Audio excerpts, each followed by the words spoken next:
వచ్చే 60 రోజులు గానే లేదు. 2 నెలలు ఇంకా పూర్తి కాలే. 7 తారీఖు వస్తే 2 నెలలు. 7 తారీఖు ఇంకా 5 రోజులు తక్కువనే ఉంది. అప్పుడే 6 గ్యారెంటీలు అమలు చేయలేదంటాడు సన్నాసుడు. ఆయనతోని శాత కాదు ఎట్లా చేయడంటాడు. పిల్లి శాపనార్థాలకు ఉట్టి తెగిపడుతుందా? వీళ్ళ పొంకనాలు కాకపోతే 10 ఏళ్లలో మీరు ఏనాడైనా పేదవాళ్ళ ఇంటికి 200 యూనిట్లు ఉచిత కరెంట్ ఇవ్వాలన్న ఆలోచన చేసినవా? పేదవాడు ఆత్మగౌరవంతో బ్రతకాలి అంటే ఇందిరమ్మ ఇండ్లు ఇవ్వాలన్న ఆలోచన ఏనాడైనా చేసినవా? ఆరోగ్యశ్రీ పథకాన్ని నిర్వీర్యం చేసినావు. 10 లక్షల రూపాయలు వాళ్ళకి ఇన్సూరెన్స్ ఇవ్వాలన్న ఆలోచన ఏనాడైనా చేసినవా?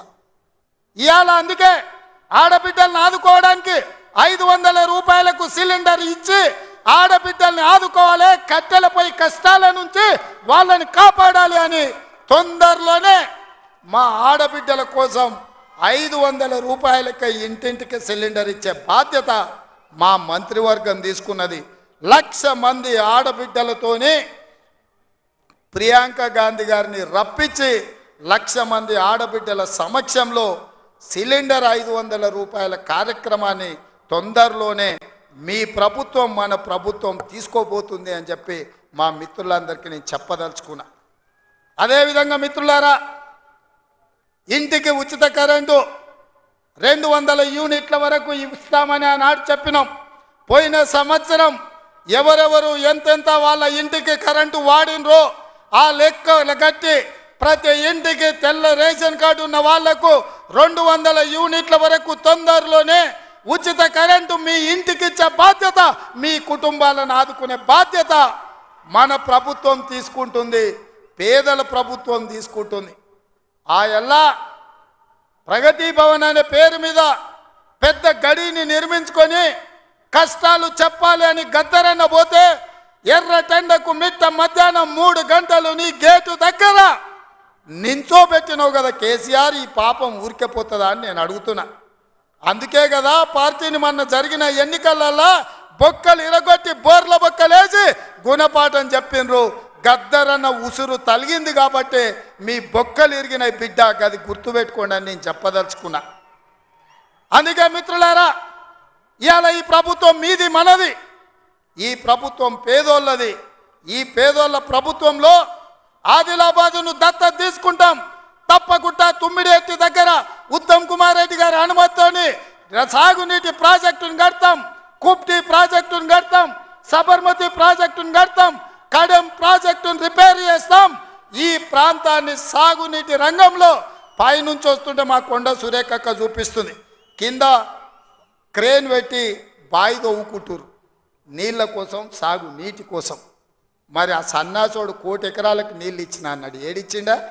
వచ్చినా ఇవాళ హెలికాప్టర్ల పైనుంచి వస్తే ఎడారిని చూసినట్టుంది, ఎండిపోయిన పొలాలు కనిపిస్తున్నాయి. నీళ్ళ కోసం బావులు తవ్వుకుంటారు. ఇవాళ బావి తవ్వే క్రేను అది చూపించి సురేఖక్క అన్న ఇంకా బాయిల వ్యవసాయమే ఉంది, ఇక్కడ నీళ్లు రాలేదని. ఇవాళ వస్తావా కేసీఆర్? నీకు మళ్ళోసారి చూపిస్తా ఈ ప్రాంతాన్ని. ఏనాడా నువ్వు వచ్చినవో రాలేదో నాకు తెలియదు, ఎన్నికలప్పుడు ఓట్లాడుకోనికి వచ్చి ఉంటావు, కానీ ఈ ప్రాంతాన్ని చూడడానికి ఎప్పుడన్నా వచ్చినవా? రా, ప్రభుత్వం హెలికాప్టర్ పెడుతుంది, మేము వస్తాం, నీకు చూపిస్తాం. 1 కోటి ఎకరాలకు నీళ్ళు ఇస్తా అనే పేరు మీద లక్షల కోట్ల రూపాయల దోపిడీకి పాల్పడ్డావు తప్ప ఈ ఆదిలాబాద్కు నీళ్ళు ఇవ్వలేదు. అందుకే ఈ ప్రాంతాన్ని సస్యశ్యామలం చేయడానికి సాగునీటి ప్రాజెక్టులను కట్టే బాధ్యత మా పార్టీ తీసుకుంటుంది, మా ప్రభుత్వం తీసుకుంటుంది. నిన్న మొన్న మాట్లాడుతున్నారు వాళ్ళు 3 నెలల 6 నెలల కేసీఆర్ మళ్ళీ ముఖ్యమంత్రి అవుతాడు, ఈ ప్రభుత్వాన్ని పడగొడతామని. నీ అయ్యా ఎవడ్రా పడగొచ్చేటోడు? పడగొడతారా? ఎవడు కొట్టేది? నేను అడుగుతున్నా. వేలాది మంది మా యువకులు ఇక్కడ ఉన్నారు, మీరందరూ చూసుకుంటే ఊరుకుంటారా? పడగొడితే ఊర్లలోకి రానిస్తారా? ఊర్లలో ఎవడన్నా ఈ ప్రభుత్వాన్ని పడగొట్టాలన్న ఆలోచన చేస్తే మీ ఊర్లో యాప చెట్టుకు కోదండం వేసి కొట్టండి, లాగుల తొండలు ఇడవండి. ఇది ప్రజలు ఎన్నుకున్న ప్రభుత్వం, ప్రజలు ఆశీర్వదించిన ప్రభుత్వం, ప్రజల కోసం పనిచేస్తున్న ప్రభుత్వం. ఇది ప్రజా ప్రభుత్వం. ఆడ అనుకుంటుండు 1,00,000 కోట్లు పెట్టి కట్టిన కాళేశ్వరం కూలినట్టు ఈ ప్రభుత్వం కూలుతుందని. నీ అయ్యా నువ్వు దోపిడీకి పాల్పడ్డావు కాబట్టి ఆ కాళేశ్వరం గాలి వస్తే కొట్టుకుపోయింది. ఈ ప్రభుత్వం గాలి కాదు కదా, నీ ఖాందాన్ మొత్తం వచ్చినా బోర్ల బొక్కలు పండబెట్టి తొక్కుతాం. ఎవడని ప్రభుత్వం పడుతుందనో 6 నెలలకో 3 నెలలకో కేసీఆర్ ముఖ్యమంత్రి అవుతాడని చెప్పిండంటే మూతి పండ్లు రాలుతాయని నేను చెప్పదలుచుకున్నా.